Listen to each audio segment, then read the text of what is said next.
Hello guys, this is Paul McWhorter with TopTechBoy.com, and we're here today with episode number 13 in our incredible new tutorial series where you're learning how to think like an engineer using the Arduino Uno R4 Wi-Fi. What I will need you to do is pour yourself a nice tall glass of ice cold coffee. That would be straight up black coffee, poured over ice, no sugar, no sweeteners, none needed. And as you're pouring your coffee, as always, I want to give a shout out to our friends over at Sunfounder. Sunfounder is actually sponsoring this most excellent series of video lessons. And in this class, we will be using the Sunfounder Elite Explorer Kit. Hopefully, most of you guys already have your gear, but if you don't, look down in the description. There is a link over to Amazon. You can hop on over there and pick your kit up. And believe me, your life and my life are going to be a whole lot easier if we are working on identical hardware. But enough of this shameless self-promotion. Let's jump in and talk about what I am going to teach you today. And what I'm going to do is I'm going to show you my solution to the homework assignment that I gave you in lesson number 12. And that homework assignment was to create a dimmable LED where you controlled the brightness of the LED using the potentiometer. Now, before going on, I must ask the question, were you successful? If you were successful in the homework, leave the comment down below. I am legend, double chest bump. If you were not successful, leave a comment down below. I folded up like a cheap Walmart lawn chair. Okay.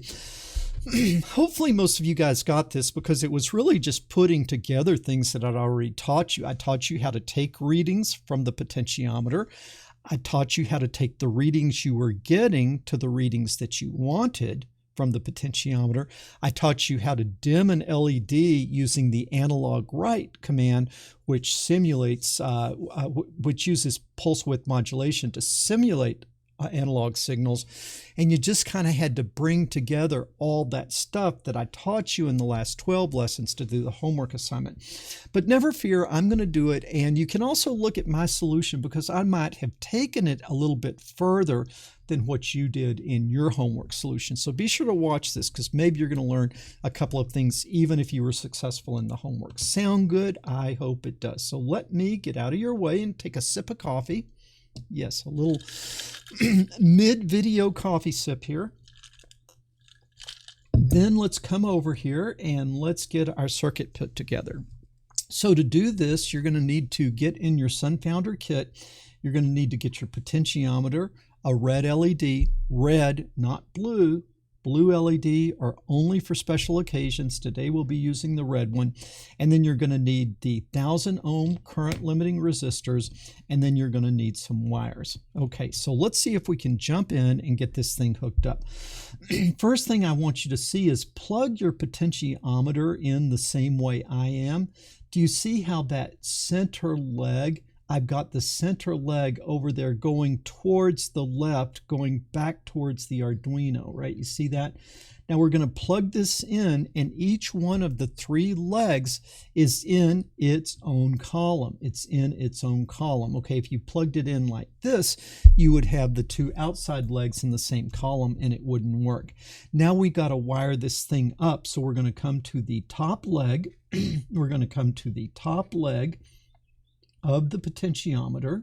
So this red wire goes in the same column as the top wire of the potentiometer, and then we're going to bring that over to 5 volts. Okay, so let's just peek there. Yeah, you see I've got it plugged into 5 volts. Now the center pin, that center leg, we are going to read from that leg, so we're going to come to our analog in pins, and I think I will use analog in pin A2. Okay, that looks good. Now we got to bring it on home with the ground wire. So we are going to come to the bottom pin of our potentiometer, and we're going to bring that over to GND, a convenient GND, like that. I'm going to scoot it over to that closer one. You can use any one, but I'm just trying to keep things neat. You see that? 5 volts and ground, and then to A2. Now we're ready to hook up the LED, so I'm going to come in, and in this case the long leg is going to go up, and so the long leg is going to go up and the short leg is going to go down. Now I'm going to come to the short leg, and in that same column as the short leg I'm going to plug in the resistor. And then the other leg of the resistor just comes down here. Do you guys see that I like to trim the legs off of my resistors so they fit nice and snug and neat down into my breadboard? You see, I don't like those long legs, so I trim them off.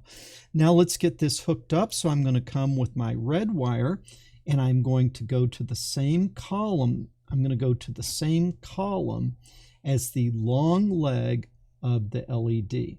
So you see, long leg of the LED is up. That same column, I put this red wire, and that I'm going to take over to our friend pin 10. Okay, now why pin 10? Because it's one of the squigglies. You could use 9, you could use 10, 11, but because we're going to be doing analog writes, we have to have the squiggly. We have to use a pin that has the squiggly by it.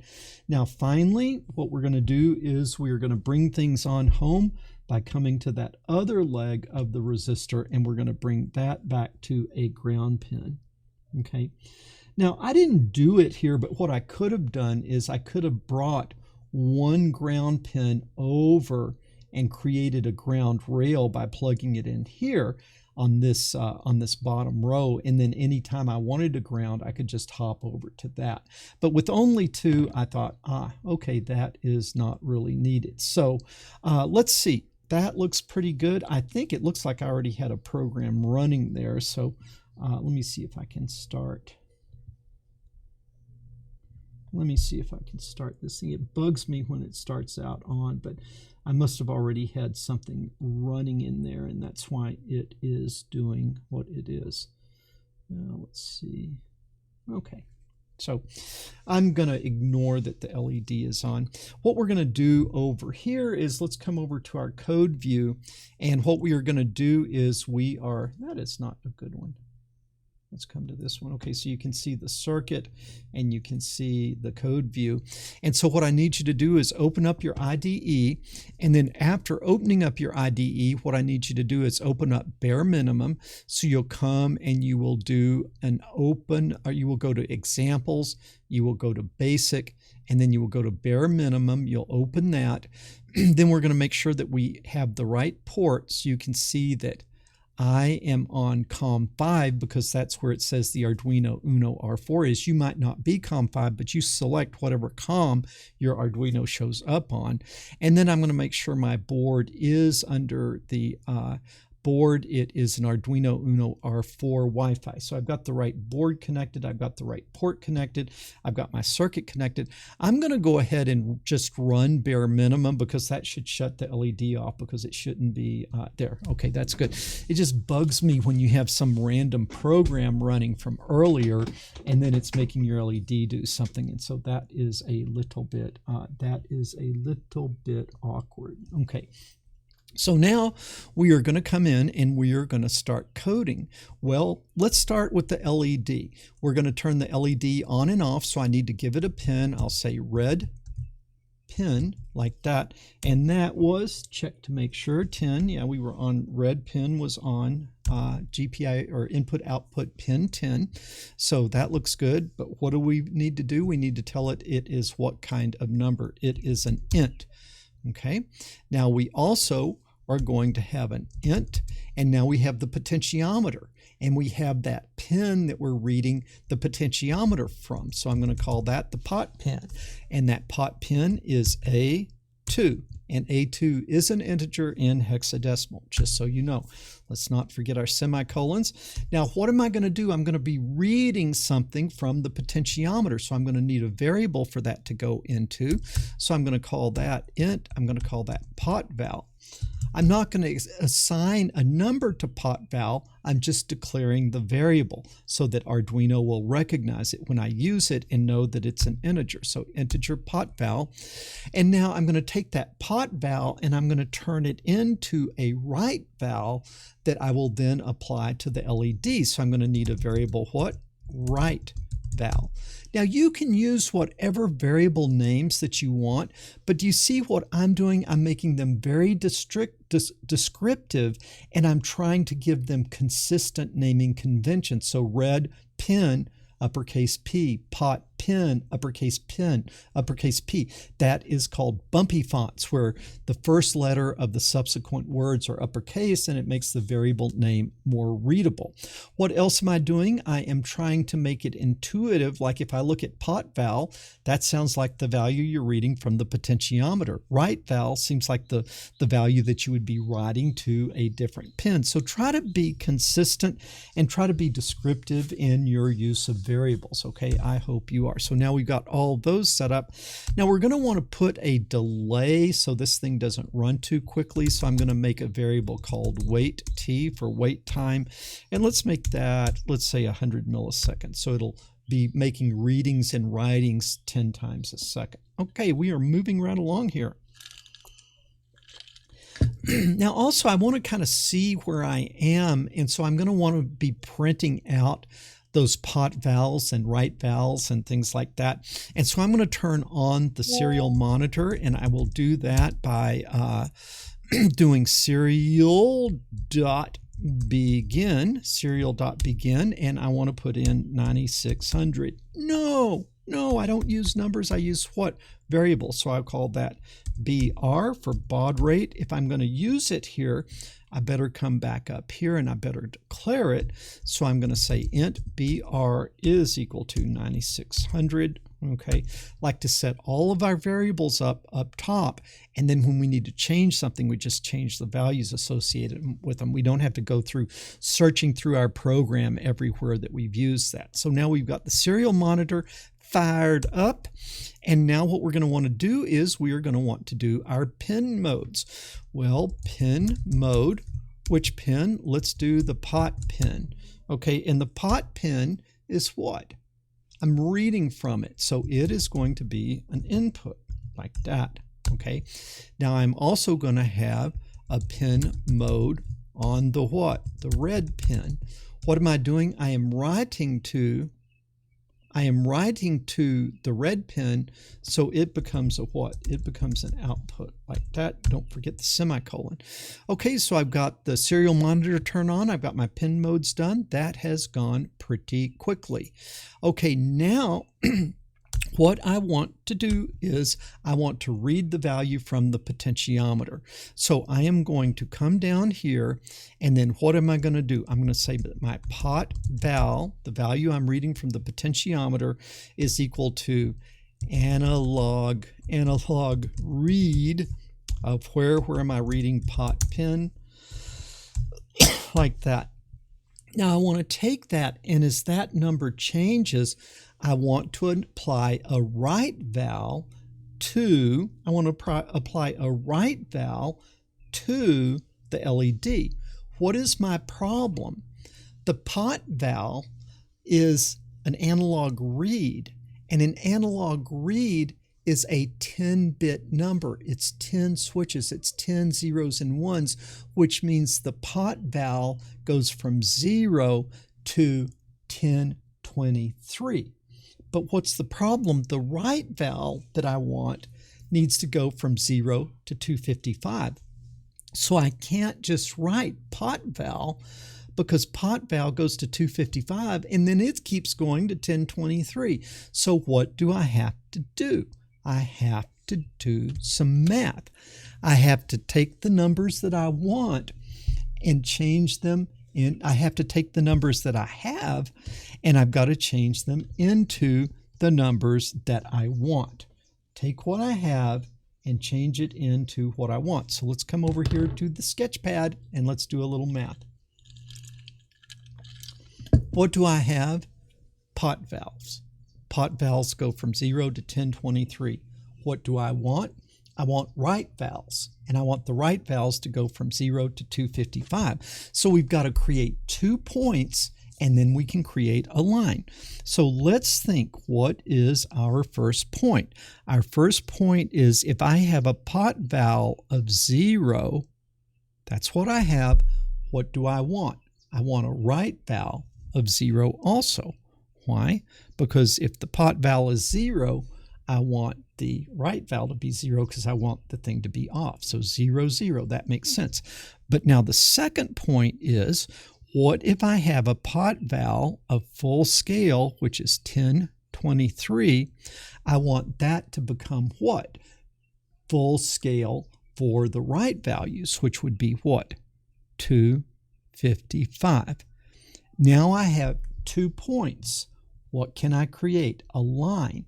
And that will allow me to calculate all the in-between right vals for all the potential pot vals. Hopefully that makes sense. So what do? We first calculate the slope. M is equal to y2 minus y1 over x2 minus x1. Okay. What is y2?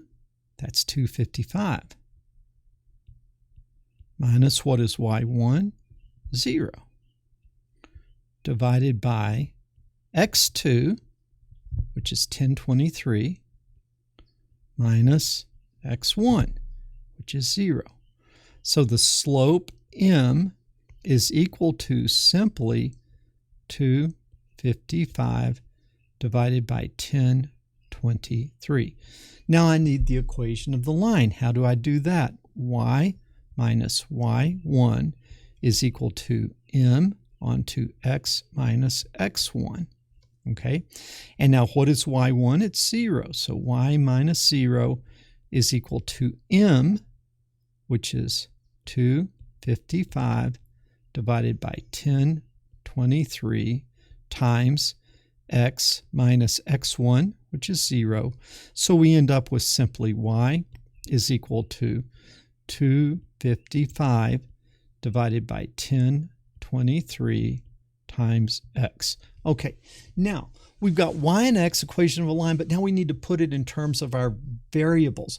What is our independent variable? What is our x? Our x is what we're reading. Our x is pot val. Okay, our x is pot val. All right, and then what is our y? Our y is what we want, which is right val. And so what the equation becomes is right val is equal to 255 divided by 1023 times our pot val. Okay, and this is the equation that we are going to want to program. So we take our pot val, we generate our right val, and then we're going to write the right val to the LED. Okay, so let's come over here and let me switch over to this view and let me have a little sip of coffee. Okay, now that's good. So now, what do we have here? I have pot val, but what do I want? I want right val. And that is equal to, according to our formula, open parentheses, it is 255 divided by 1023. Okay, and then close the parenthesis and then multiply that by what? Pot val. Like that. Okay, so now let's go ahead and let's apply that right val to the LED, and I do that with an analog write. Where am I going to write it? I am going to write it to pin 10. No, to what? Red pin, like that. Okay, don't forget your semicolon. And so now that should take the right val and it should control the brightness of the LED. So let's go ahead and run this thing. What was that? We got an error message. Analog write. Red pin, did I? Why did that not like that? Analog write. Red pin. That sure looks right. and I did right val. I got to give it a value, right? So I want to analog write to red pin, and what do I analog write? The value, right val. I got confused because it's only, when you do a read, it's only one value where you're reading from, but if you're going to write, you got to say where you're going to write, and then you got to say what you're going to write. Okay, so now let's try this again. Momentary glitch in the matrix there. Done compiling, no errors. Okay, that is looking good. And now that is good. Now we're going to come over here and we're going to start turning on our LED. We're going to start twisting, twisting, twisting. Houston, we have a problem. We have a problem. The LED is not coming on. Okay. Now, what are the possibilities? The possibilities are the Arduino board is not working. The possibilities are we burned out the LED. The possibilities are that we didn't hook it up right. There's all types of possibilities. Other possibility is maybe we didn't program it right. So I've got to break in. Now, the first thing I would really do is I would check my circuit. But as I check my circuit, it looks pretty good. So what you want to see is when you're troubleshooting, who is your friend? Mr. Serial Print LN is your friend. And so first of all, am I really reading pot vals? Maybe I'm not reading pot vals. If I am I really getting good write vals? So I'm going to do a what? Serial.print ln. What am I going to, I'm going to print. First of all, I am going to print pot val like that, and I won't go to the next line, just to print, and then I will do a serial.print ln, and here what I am going to print is write val. So if I look at those two things, if they're wrong, then I've got some coding problem. If they're right, if they're wrong, I've got a coding problem. If they're right, they're generating the right numbers, then I probably have a circuit problem.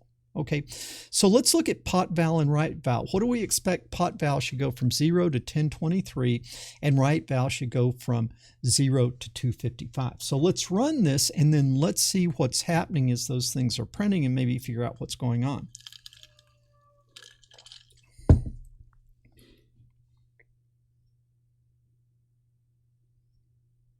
Okay, so now let's come up here and see if we can get our serial monitor going. 1023 and 0. You know what I'm going to have to do? That is too hard to read. And so what I am going to have to do is between those two prints, I've got to put a space. So I'm going to add a serial.print, like that serial.print. What am I going to print? I'm going to print a string with like 4 spaces. Okay, do that. And now I will run it again. Now I can see the two numbers better. All right. So let's see. Put an E there. Okay. Now let's try it.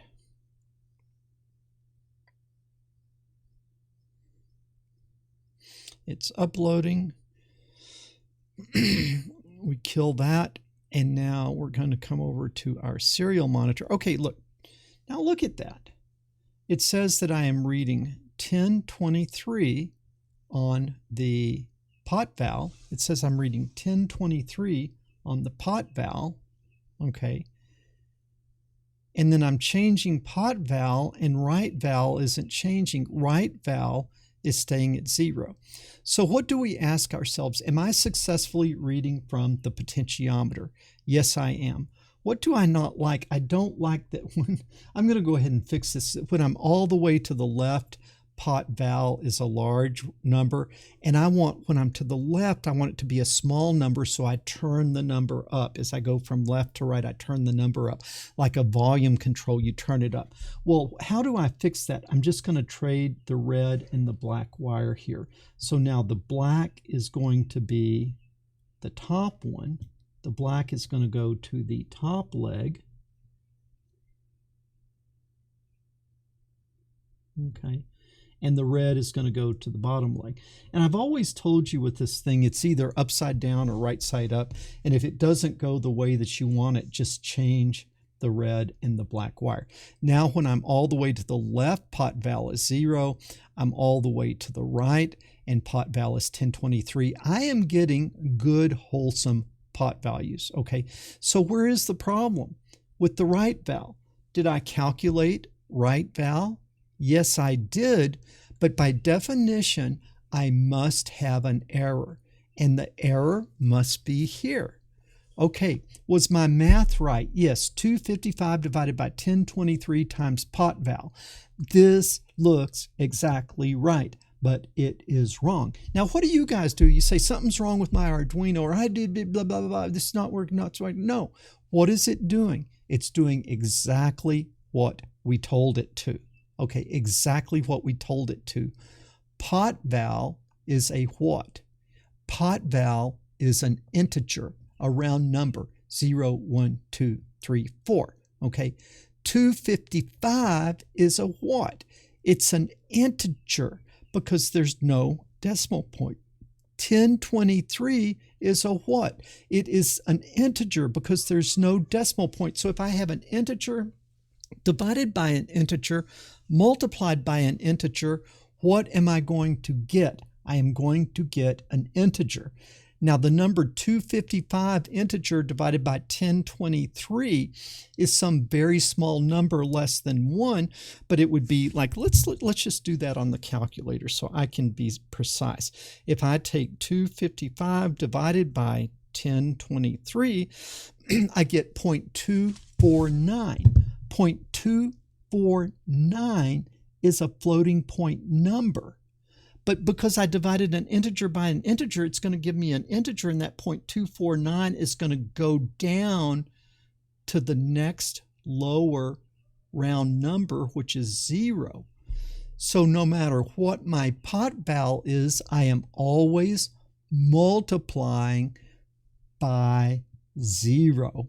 And therefore, down here, I'm always getting 0. So how do we fix that? Well, the 255, we make it a floating number by putting a point.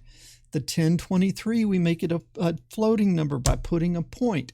Now I have a floating number divided by a floating number. That will be a floating number. And then when I take that and multiply it by an integer, it's okay that I get an integer because that 255 by 1023 is no longer going to be forced to 0. Why do I keep making this mistake? Because you guys keep making this mistake. And also, this is a very subtle mistake. And you could have different numbers in here, like if this was the control system of an airplane, as long as you had something like 1,050 divided by 500 and you get 2, and if it was supposed to be 2.3 and it rounded to 2, everything works, the airplane flies. But then one day you get to that value where you have 255 divided by 1023 and you get a 0, and then the nose of the airplane goes down and crashes. So you have to keep track of your variable types, or you can get unexpected and sometimes catastrophic results. Okay, enough about talking about that. Now let's take this and see if it works, okay? So we're going to leave that print statement in there. Okay, and then we're printing zeros. I'm all the way to the left, so that's expected, but let's come to the right a little bit. Boom! Do you see that? My right val went to 5, and I've got the LED coming on. And as I continue to move, and as I continue to move, and as I continue to move, the LED is getting brighter and brighter and brighter until I bring the pot val all the way to 1023, and then the right val is 255. Boom, exactly what we said. The math worked. I turned 1023 into 255, and I got a full bright LED. And as I turn it down, I smoothly turn it down all the way to the LED being off. Now, what is the one thing that we do not like about this? So if you guys did what I just did, you get an A on your homework, okay?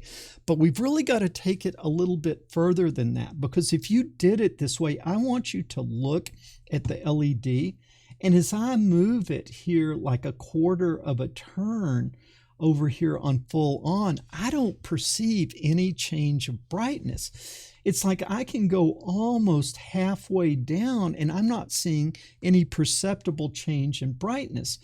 But when I come over here to 0, if I move from 0 just a little bit, I can see it, and I can see big changes down here at the low end. What does that mean? Our eyes do not perceive brightness linearly. That if I make a small change in a dim brightness, I see that. But if I make a small change in a large brightness, I don't see that. So I can see very clearly going from a right value of 1 to 2, but I can't see a brightness value going from 254 to 255. So what does that mean? That means that it would be better if we did not use a linear scale. It would be better if we came up with a different scale. So let's come back over here and let's think about this a little bit. So you see, with a linear scale, we go something like 1, 2, 3, 4, 5. Now that's fine, but when we get out here and do 253, 254, 255, we can't see any of those changes.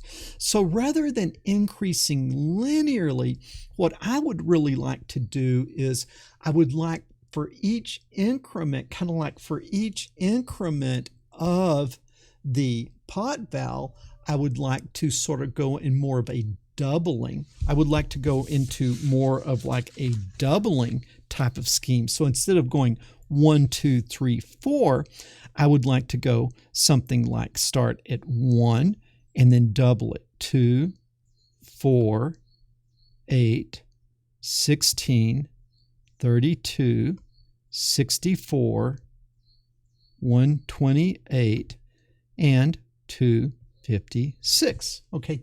Now, how many times did I double it? 1, 2, 3, 4, 5, 6, 7, 8.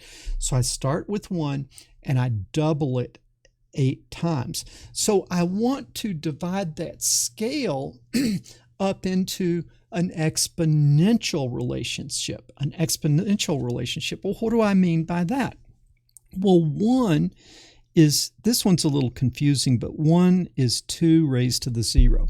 Why?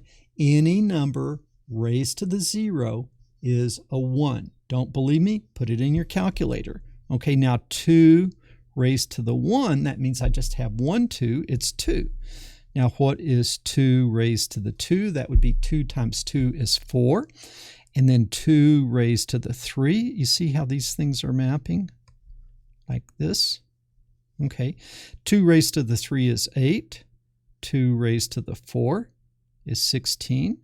2 raised to the 5 is 32. How do we get that? Well, let's go. 1, 2, 3, 4, 5. 2 raised to the 5 is 5 2s, so 2 times 2 is 4. 2 times 2 is 4 times 2. That's 16 times 2 is 32. You see, you can work it out and it works. So then 2 raised to the 6 is 64. 2 raised to the 7th is 128, and 2 raised to the 8 is 256. So what I want is, I want to take 2 and I want to, at a maximum, raise it to an 8. So when, the way we would look at it is when pot val is 10, when pot val, no, this is right val. We're over here. We've already, let's see. Which direction do I go with that? No, it is pot val, okay, because we're calculating right val. Okay, so when we're going to calculate right val a new way. And how do we do it? When pot val is 1023, I want right val to be 2 to the 8th. Okay, so what do I have to have? What I have to kind of think about is, I've got to think about it like this. Okay, I have to think about it like this. I want right val, my right val, to be equal to 2 raised to the pot val divided by something. okay? Because if I just took 2 and raised it to the 1023, that would be way, way more than 255, okay? So what do I want? I want pot val over x. And what am I trying to do? I'm trying to figure out what I should divide pot val by.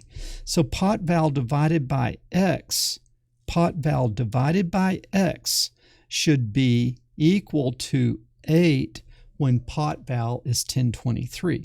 So when pot val is 1023 and I divide that by something, I should get 8. Well, what would that something be? Well, and you couldn't see that, could you? So I want 1023 divided by something to be 8. Well, what I need to do is solve for x. So I will multiply both sides. I will multiply both sides by x. So 1023 is equal to 8x. So now I'll divide both sides by 8. So x is equal to 1023 divided by 8, which is equal to, that is equal to 127.87. Let me do that just to make sure here. Okay, so I've got 1023 divided by 8 is equal to 127.875. So what does that mean? This number is the number that needs to go in here. So now let me write that again. Let me write it up here. And that's going to be my right val is equal to 2 raised to the pot val divided by 127.875. Now let's talk about this, because if you're not familiar with exponentials, this might have just confused you a little bit. But let's check it. Now, if pot val is 1023, if you take 1023 and you divide it by 127.875, you get 8. And 2 raised to the 8 is 256. So now when I've got full pot val, I now get full right val. But now let's say that if pot val is 1, then the 1 divided by 127 is going to be almost 0, and then that's going to go to 0. So I've created an exponential scale, and I check the 2 endpoints and it works. Now, what is the one problem here? Can we write 256? No, we can't. We can only go to 255. So this one is 1 too big. And then if I put in 2 to the 0 and I get a 1, would the LED be off? No, it would be barely on. So what? That's 1 too big. So what I really want is I want to subtract 1 from all the numbers, and then the first number works, the last number works, and everything in between works. So the 256 becomes 255 and the 1 becomes a 0. And so then what we would have is we're going to get a right val is equal to 2 raised to the pot val over 127.875 and then minus 1. And the minus 1 outside. The minus 1 is outside of all that. Okay. Now, that's going to be pretty easy to do in code. That's going to be pretty easy to do in code. So we need to take 2 and raise it to a power. Okay, we need to take 2 and we need to raise it to a power. So here, when we're doing right val, this time we're going to do a different right val. And this one, what we're going to do is on that right val, we're just going to comment it out. Okay, so what we're going to do here is we're going to create a new right val. And what did we want? We want to take 2 to a power. How do we take a number to a power in Arduino? We use the POW, the power function. What number do we want to take to a power? We want to take 2 to a power. And then what power do we want to take it to? What did we say over there? It was pot val divided by 127.875. Now, even though pot val is an integer, because this is a float, it's going to return a floating point number, so we're not going to get that crazy turning things off business.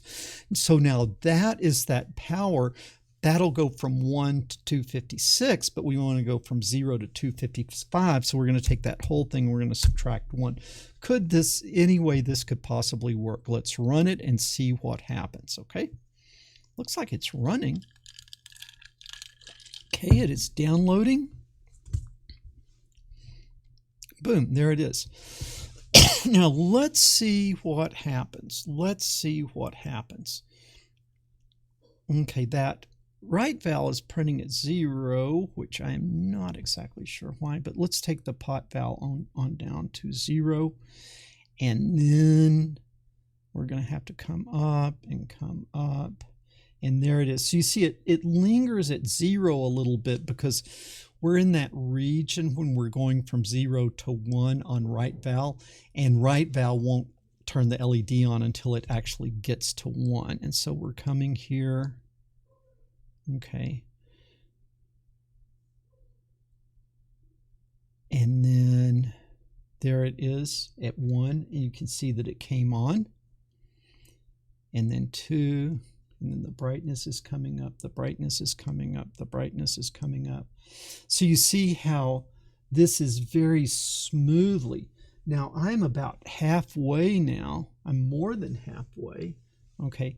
And now I'm all the way to 1023, and I'm at full brightness and 255. Okay. Now if I turn it down just a little, you can perceive that small change. So I can perceive small changes in the knob at the high end as I'm going from full brightness to almost full brightness, because watch this. I'm at 255 full brightness on right val. Now I'm going to turn it down just a little bit. And when I turned it down just the smallest amount I could, I went from 255 down to 196. So I made a big drop with a small change. And then that was something that I could perceive with my eye. So that right val now is increasing. How? It is increasing exponentially. So I go 1, 4, 8. You see how it's almost doubling every time I just move it a little bit? Boom. You guys, it's probably harder for you to see here, but if you do this on your own system, then you'll be able to see it, and you'll be able to see, try it the 2 different ways and see how much better this way is. Okay, so I do need to give you a homework assignment for next week, and that is, if you did it linearly, I want you to go back and do it the way I showed, and then I want you to observe. If you can see what I'm saying, that small changes are seen over the entire range. Make sure that you post your homework to YouTube, and then leave a link back to this video down in the comments. Put a link over to your homework assignment. I'll take a look at it. But what I just want to show you again, man, it's just, this is so important. I should actually teach a lesson on exponentials, right? I didn't want the right val to go linearly 1, 2, 3, 4, 5, 6, 7, 8, 9, 10 up to 255. What I wanted is I wanted it to go in factors of 2, from 1, 2, 4, 8, 16, 32, 64, 128, 256. And so that 128 to 256 was something that is very observable here.